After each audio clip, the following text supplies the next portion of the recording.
मेरा फोन अब बंद होगा, कुछ दिन के लिए नहीं खोलूंगी, ठीक है? जब मुझे तुम्हारी याद आए तो क्या करूं? तो मेरी याद क्यों आएगी? कि तुम्हें मेरी याद नहीं आएगी क्या? आएगी।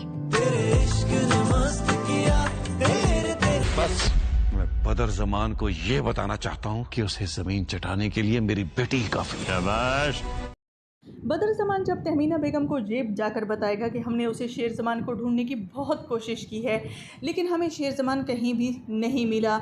हमने फजर के ख़िलाफ़ भी रिपोर्ट दर्ज करी, लेकिन वहाँ से भी कुछ हासिल नहीं हो पाता। नहीं उसे ज़मीन खा गई है या आसमान निकल गया है। तो तहमीना बेगम यही कहेगी कि ख़ानदान में से ही उसके ख़िलाफ़ किसी ने साजिश की है और उसी में से किसी ने उसको गायब करवा दिया है।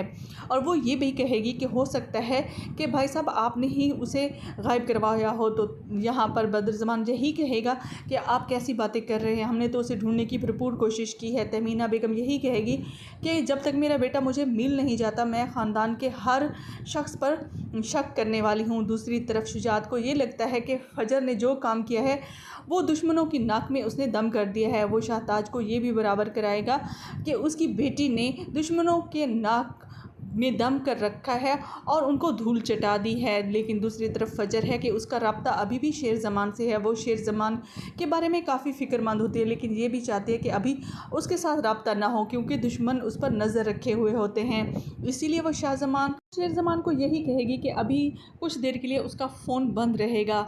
तो शेर ज़मान उसे यही कहेगा कि अगर उसको उसकी याद आए तो वो क्या करेगा। तो शेर ज़मान की बात सुनकर फजर यही कहेगी कि तुम पहले पागल नहीं थे, लगता है अब पागल हो गए हो। और तो शेर ज़मान उसकी बात सुनकर कहेगा कि क्या तुम्हें मेरी याद नहीं आएगी। तो फजर भी यही कहेगी कि मुझे भी तुम्हारी याद आएगी, लेकिन अभी कुछ देर के लिए हमारा राब्ते से दूर रहना ही